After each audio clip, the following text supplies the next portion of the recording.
Nunca creí en nada de esto, hasta que me mandaron al hangar 7 en medio de la madrugada y vi a 2 seres tendidos sobre camillas, bajo una luz que parecía filtrarse desde algún lugar sin nombre.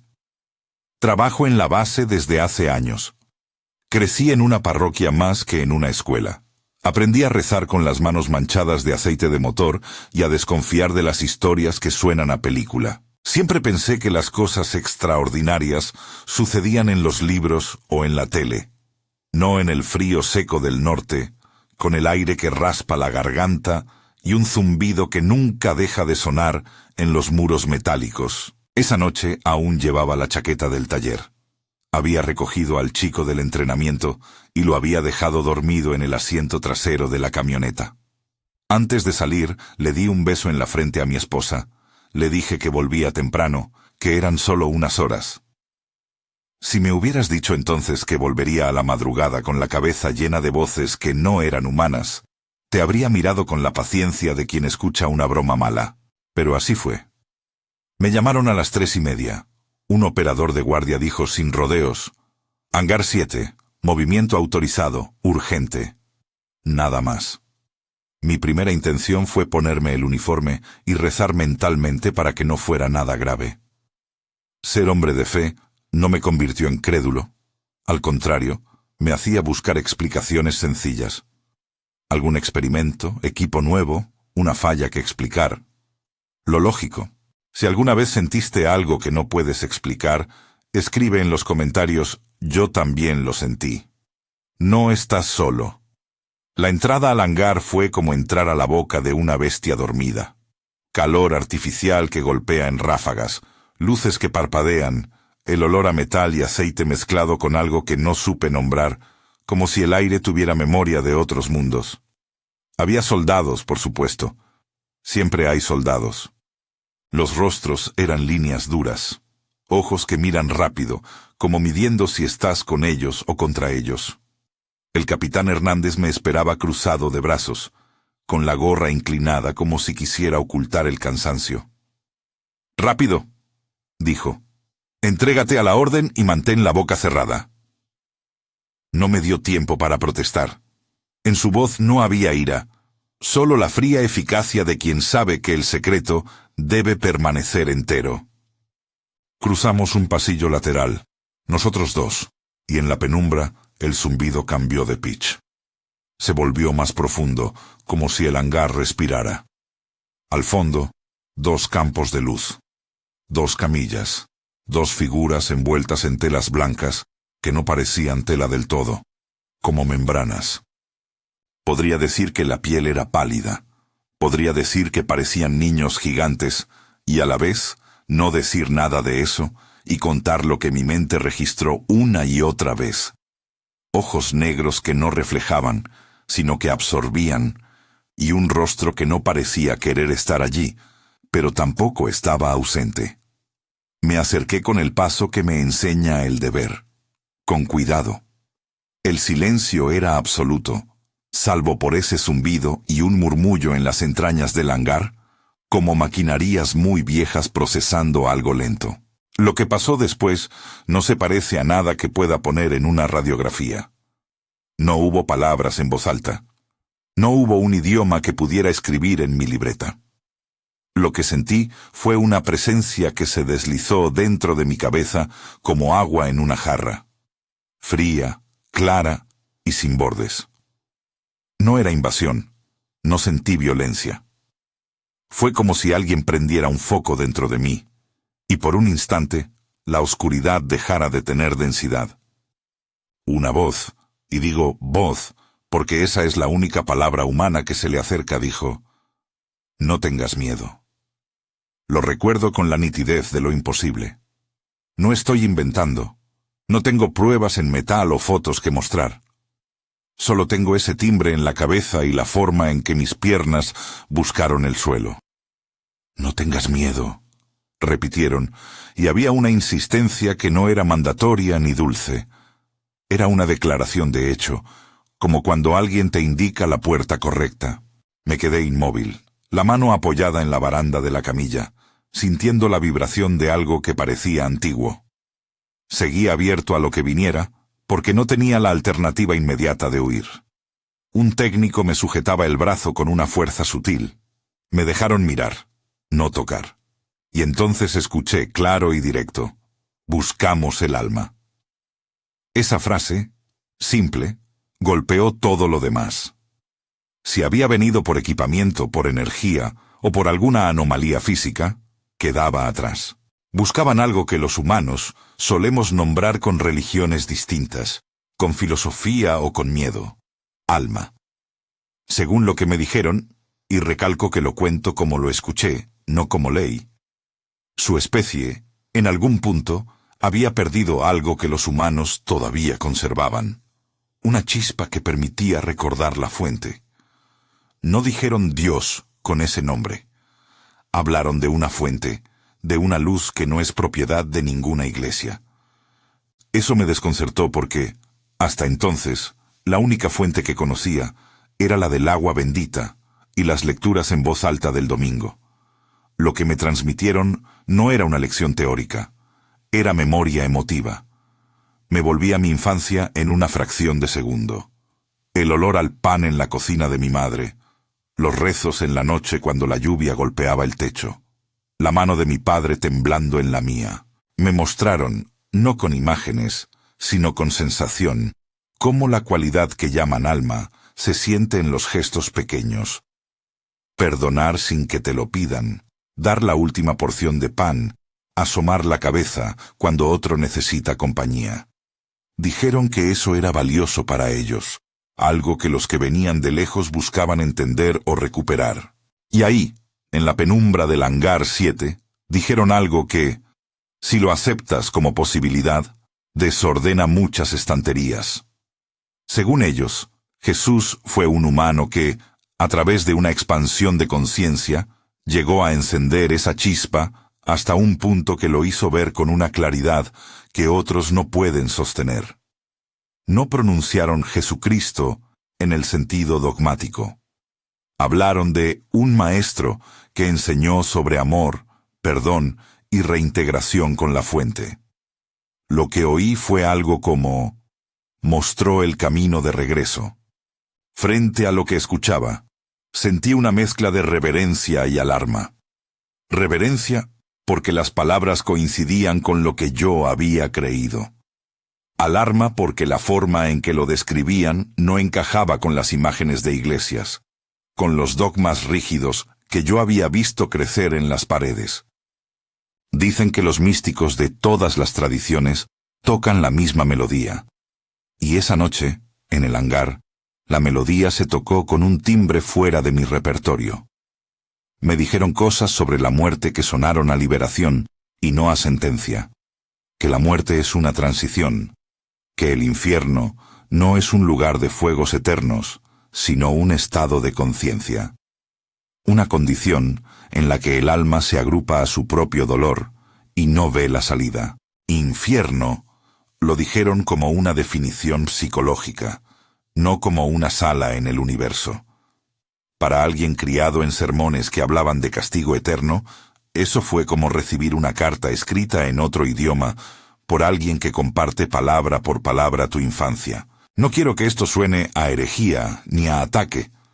Lo que me dijeron fue una posible traducción del misterio, una manera de contemplar a Jesús como maestro de la conciencia más que como figura puramente doctrinal. Y aún así, aún con las molestias teológicas que eso me provocó, no pude evitar sentir algo parecido a consuelo. La idea de que el amor y el perdón no son monopolio de instituciones, sino experiencia capaz de abrir puertas internas. Mientras las ideas llegaban, noté que los soldados se movían con eficacia. Algunas hojas de metal se cuidaban, las cámaras se apuntaban hacia adentro y el capitán Hernández, que había recibido la orden de silencio, me dejó claro con un gesto que cualquier declaración fuera de este hangar sería problema. «No hables con nadie», me dijo en voz baja, y su mirada fue un predicado que no admitía réplica. No puedo decir que me encerraron. No hubo cadenas ni gritos. Hubo una suma de miradas y papeles que me dijeron, sin pronunciarlo, que mi experiencia debía quedar entre esas paredes. Aún así, en la camioneta, De camino a casa, las palabras seguían resonando. «Recuerda», dijeron en un momento, como si con esa sola palabra quisieran sancionar algo que se me quedara dentro.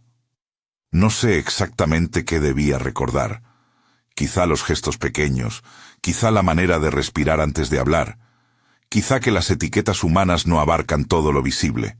La voz no explicó el plan estratégico de otros gobiernos, no detalló programas secretos, habló de propósito y de búsqueda. Me dijeron que no eran invasores en el sentido vulgar de la palabra, que venían por aquello que su propia historia había extraviado. Me hablaron de cuidado hacia la vida, algo que no esperaba escuchar de seres que parecían, a primera vista, tan ajenos a nosotros. Al día siguiente, no dormí bien. Me senté en la cocina mientras el sol se colaba por la ventana y veía a mi esposa moviéndose con la naturalidad de siempre. Ella notó mi silencio. A veces las palabras sobran y otras veces faltan. Esa mañana faltaron. No le conté todo, porque la primera parte de decírselo fue medir su respiración, leer sus ojos, ver si la noticia entraría como una piedra en el zapato o como un bálsamo. Le dije que había cosas en la base que le complicaban el sueño. Le conté que vi gente rara. Le di la versión atenuada. Era necesario. La verdad no pronunciada quedó ahí, enrollada como una carta sin enviar.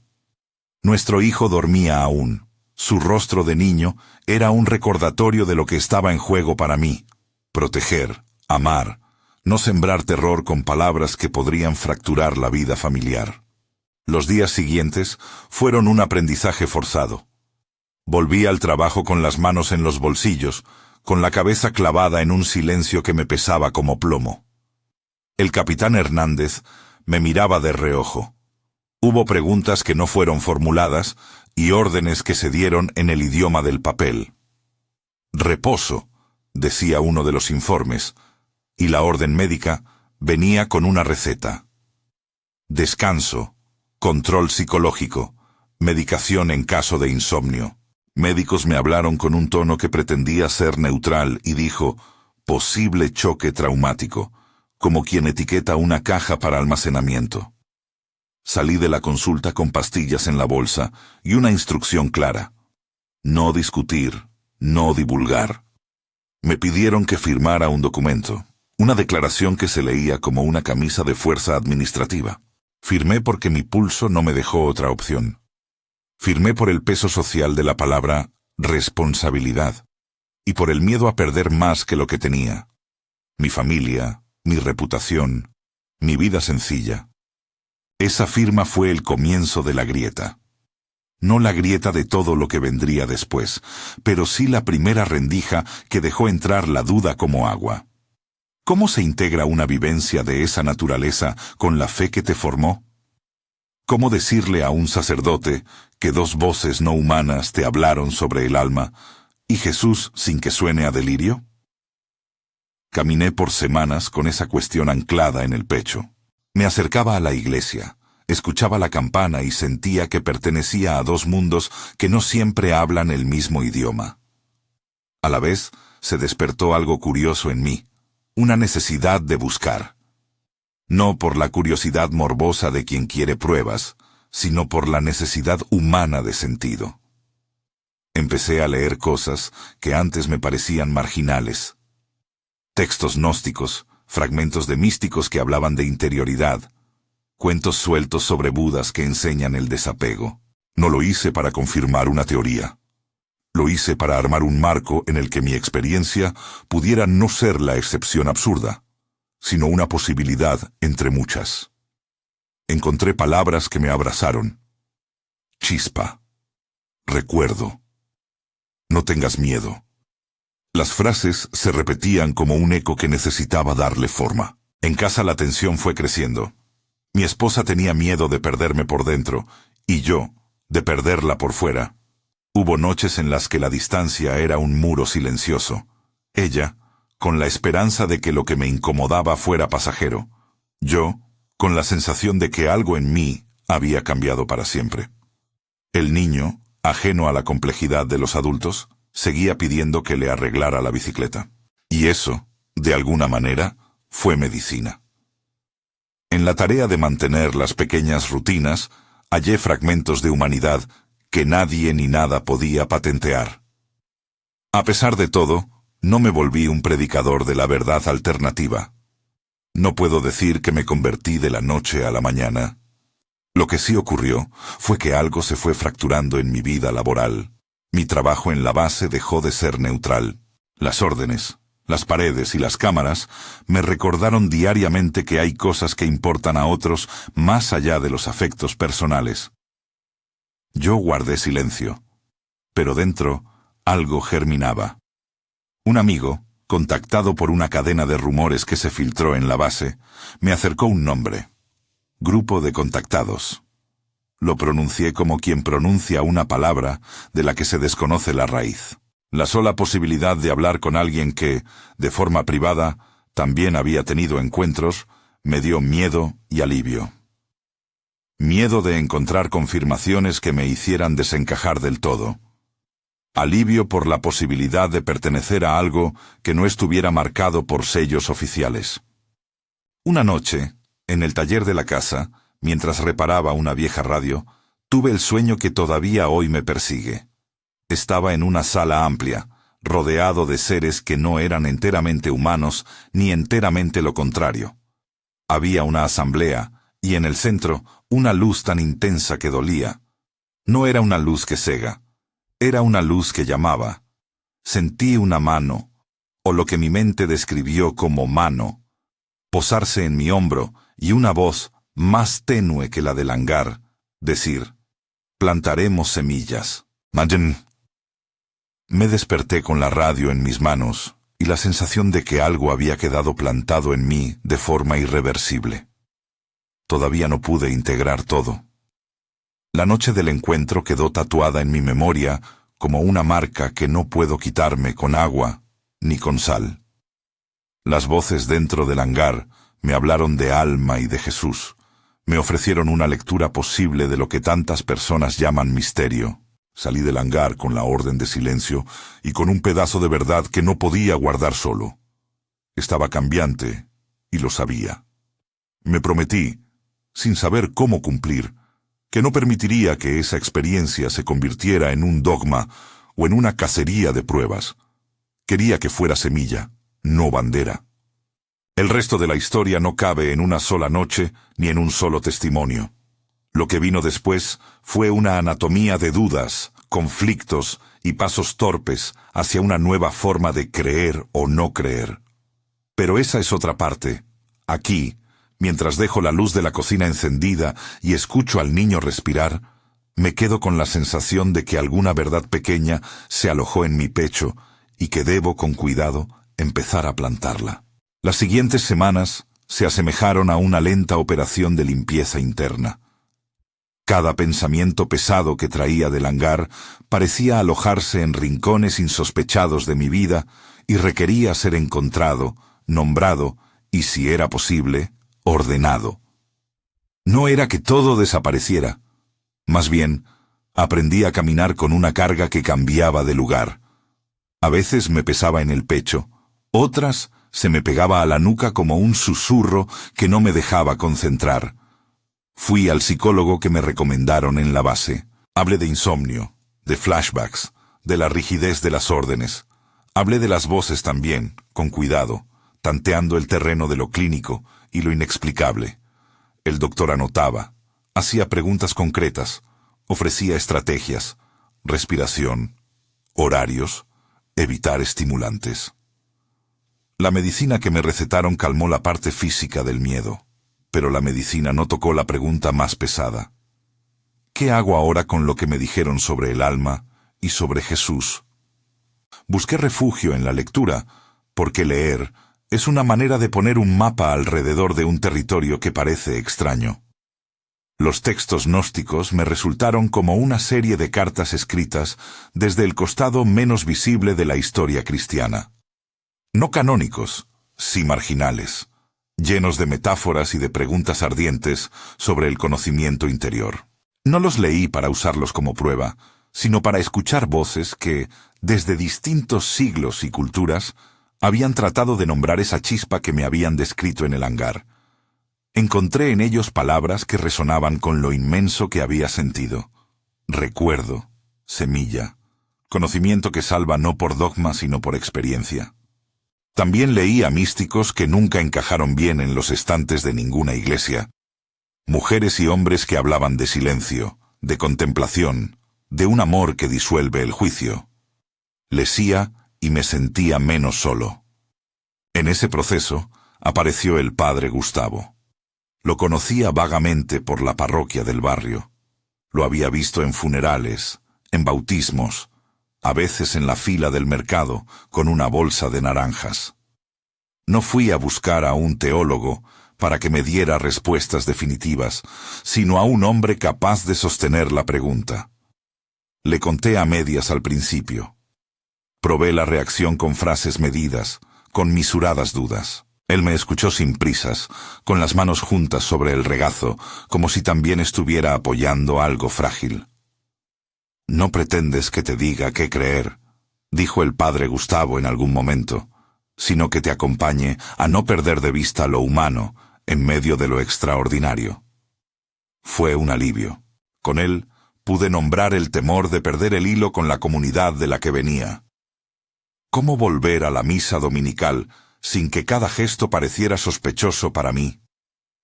¿Cómo recibir la Eucaristía sin que mi mente revisara otra idea de lo que significa la presencia? Recuerdo una tarde en la que salimos a caminar después de la misa, sin prisa por volver. Le hablé abiertamente de la frase que más me golpeó en el hangar. Buscamos el alma. Le expliqué cómo lo experimenté. No como una pieza que se puede arrancar, sino como algo vivo en los gestos, en la entrega. El padre Gustavo me miró con una mezcla de cuidado pastoral y curiosidad intelectual. La tradición siempre ha dicho que el alma es lo que nos hace humanos delante de Dios, dijo, pero las tradiciones también han sido leídas y releídas. Lo importante es que no pierdas la compasión y no te conviertas en dueño de una verdad que otros deben aceptar. Esas palabras, simples, me anclaron. No fue una confirmación de lo que había vivido, pero sí una brújula para no convertir la experiencia en un pedestal ni en una condena para los demás. En el taller de la casa, entre tornillos y la radio rota, comencé a probar prácticas que habían aparecido en lecturas y en conversaciones con otros contactados. Pequeñas meditaciones centradas en la respiración, ejercicios de atención plena antes de sentarme a rezar, un espacio de silencio de 10 minutos cada mañana en el que no intentaba entender nada. No eran rituales exóticos, eran tiempos para escuchar el latido que se parecía a la palabra chispa que me habían dicho. No fue inmediato. Hubo días en que mis manos temblaban al intentar quedarme quieto, como si el cuerpo se resistiera a un reposo que temía ablandar mi vigilancia. Otras veces, en cambio, apareció la calma, una aceptación simple de que, por un rato, no tenía que producir explicaciones. Con el tiempo, la tensión en la casa cedió. No por milagro ni por resolución mágica, sino por conversaciones honestas y por el regreso a pequeñas certezas cotidianas. Reparar la bicicleta del niño, cocinar con mi esposa, ver cómo él se enredaba en los cordones de las zapatillas. La intimidad de esas rutinas me recordó que la vida ordinaria es un santuario. Hubo confesiones también. No conté todo de golpe, pero compartí lo esencial con ella. Le dije que había tenido una experiencia que me obligaba a replantear muchas cosas, que me sentía frágil y que no quería que mi búsqueda nos arrastrara a la ruptura. Hubo lágrimas, hubo miedo, hubo, sobre todo, voluntad de recomenzar. Empezamos a poner reglas sencillas. No hablar de los encuentros con el hijo hasta que hubiera sentido que todo se asentaba. Respetar los silencios del otro. Volver a salir juntos los domingos. La honestidad, lenta y a veces incómoda, fue el mejor pegamento. De a poco, la palabra plantar Dejó de ser solo una metáfora onírica y empezó a tomar formas concretas. No renuncié de inmediato al trabajo en la base. Era mi sustento y una manera de no precipitar decisiones que podían doler a otros. Pero empecé a mirar hacia afuera, a buscar maneras mínimas de compartir sin romper. Me encontré con personas que habían pasado por experiencias similares. Un extécnico que había cambiado de vida después de un encuentro. Una mujer que practicaba retiros silenciosos y que me enseñó a no esperar validación externa para la paz interna.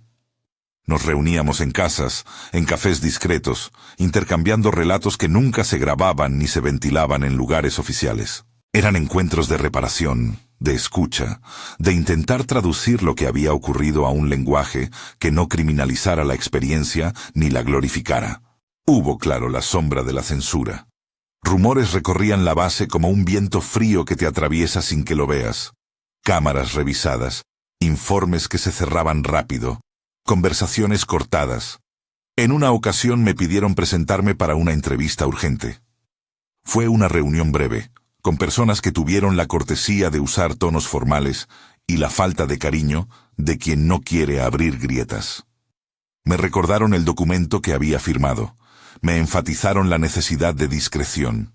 No hubo amenazas abiertas, pero tampoco dudas disfrazadas de cortesía. Lo mejor es que no hables, se dijo. Salí con la sensación de que había algo más grande que mi voluntad personal en juego. No me convertí en un conspirador. Simplemente comprendí que había límites en lo que podía hacer sin poner en riesgo a mi familia. Ese reconocimiento me planteó un dilema ético. ¿Debía contar públicamente lo que me habían dicho sobre el alma y Jesús? Era mi deber compartir una experiencia que, si fuera verdadera en sentido universal, podría cambiar la forma en que otros entienden la muerte, la misericordia y la divinidad. Respondí que no podía hacerlo desde la impulsividad ni desde la necesidad de notoriedad. Podía, en cambio, actuar localmente, plantar semillas. Empecé a organizar encuentros modestos en la parroquia. No para hablar de extraterrestres capturados, sino para proponer espacios de silencio, lecturas de místicos y ejercicios de compasión práctica. Llamé al padre Gustavo y le propuse una sesión de lecturas sobre la interioridad para jóvenes y adultos que se sintieran curiosos. Él aceptó con cautela y buena voluntad. No mencionamos la palabra contactado en los carteles. Hablamos de búsqueda, de oración contemplativa, de encuentro con la propia humanidad. Fue la manera que encontré para introducir, sin estridencias, las ideas que me habían tocado, sin obligar a nadie a aceptar la totalidad de mi experiencia. En esos encuentros descubrí algo esencial. No hace falta que las personas compartan las mismas explicaciones para tocar las mismas prácticas. Una mujer mayor, simple, tomó la palabra en una de las primeras reuniones y dijo: «Lo que hemos perdido es la costumbre de escucharnos». No habló de teorías ni de doctrinas, habló del silencio, de la compasión diaria. Eso me devolvió la perspectiva. Plantar semillas, entendí, no implicaba convencer. Implicaba ofrecer prácticas que permitieran a la gente encontrarse con su propia chispa, a su manera. La gente venía por distintas razones, por soledad, por búsqueda, por curiosidad. Algunos no volvieron, otros se quedaron. El resultado no fue una iglesia nueva ni una secta, sino una pequeña comunidad de personas dispuestas a practicar la presencia y el cuidado. Mientras tanto, mi relación con la figura de Jesús se fue transformando de una manera personal y delicada. Las palabras de los seres no derrumbaron mi fe, la moldearon. Empecé a ver a Jesús como alguien cuya vida y enseñanzas podían entenderse también desde la perspectiva de expansión de la conciencia, sin que eso implicara negar su divinidad según muchas tradiciones. Para mí fue una relectura que abrió puertas, no un cierre que destruyera lo anterior. Pude volver a la misa con otra atención, más hacia el sentido de comunidad, hacia la posibilidad de que la presencia divina se experimentara también en los gestos sencillos de la liturgia. El padre Gustavo me dijo una vez: la fe no está amenazada por la pregunta. La fe se hace más fuerte cuando es interrogada por la vida. Acepté esa frase como una herramienta más para sostener mi amplitud. Los sueños siguieron visitándome. En uno de los más nítidos, volví a ver la asamblea que había sentido en el taller. Seres de distintas formas, alrededor de una luz clara. No era una escena terrorífica. Era una convocación. Esta vez, sin embargo, hubo un matiz distinto. En el centro de la luz no vi un objeto. Vi una apertura, algo que parecía recibir. Sentí con total claridad la frase que tantas veces resonó en mi cabeza: plantaremos semillas. Ahora la entendía menos como promesa de otra visita, y más como mandato ético. Sembrar comprensión, compasión y apertura donde hubiera rigidez. Enseñar a mirar la muerte como transición y el miedo como una oportunidad para el cuidado. Desperté con una paz extraña, como quien vuelve de un viaje y trae consigo un mapa. El paso que marcó el antes y el después fue dejar la base. No fue una salida dramática, fue una decisión meditada. Dejé el trabajo no por huir, sino para tener espacio y tiempo para traducir lo vivido en actos que no requirieran el secreto ni la coartada de un uniforme. Abrí un taller más pequeño, una cochera transformada en lugar donde reparaba cosas y a la vez organizaba encuentros sobre prácticas de silencio, sobre lecturas de místicos y sobre pequeños actos de servicio comunitario. Empecé a reparar objetos de vecinos, a enseñar a jóvenes del barrio, a soldar y a cuidar una radio antigua. La labor manual, repetitiva y humilde, fue terreno fértil para plantar semillas. Mientras un muchacho aprendía a soldar, hablábamos de paciencia. Mientras arreglábamos una olla vieja para una vecina, compartíamos la idea de entrega sin esperar recompensa. En lo doméstico, la reconstrucción fue lenta, pero profunda. Mi esposa y yo aprendimos a volver a confiar, no en certezas totales, sino en la capacidad de sostener la incertidumbre juntos. Hubo momentos en que su mirada aún me buscaba con cautela, queriendo comprobar si la persona que regresaba era la misma. Le devolví la confianza con acciones pequeñas y persistentes. Noches sin buscar en Internet pruebas de lo imposible, cenas sin hablar de encuentros, tardes en las que discutíamos la factura de la luz como cualquier pareja. Todo eso me humanizó. Con el tiempo, ella empezó a participar en algunos de los encuentros, no por necesidad de convertirse, sino por ver que aquello hacía bien a nuestra familia.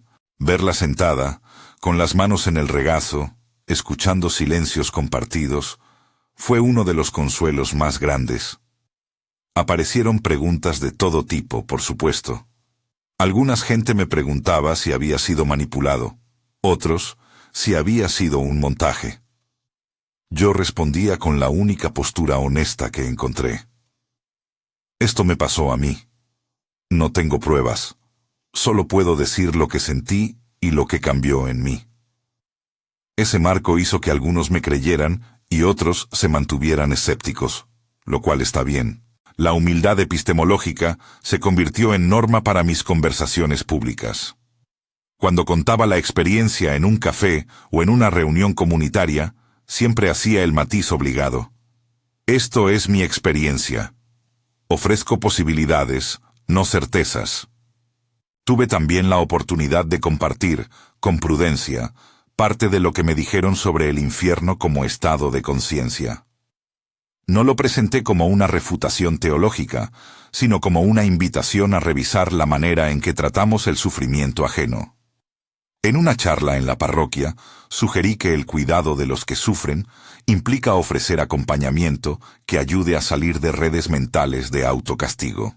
No dije que el infierno no existe, ni que todas las tradiciones estaban equivocadas. Dije que, según la experiencia que tuve, y según algunas corrientes místicas que estudié, es útil pensar en el alivio del sufrimiento como una práctica de reintegración con la fuente, sea cual fuere el nombre que se le ponga. La transformación no fue lineal. A veces me asaltaba la duda. ¿Había sido todo un sueño? ¿Una ilusión? ¿Una manipulación? Eventualmente aprendí a vivir con la duda como compañera en lugar de enemiga. La duda me obligó a ser más humilde, a no imponer lecturas, a no fabricar certezas materiales donde no las había.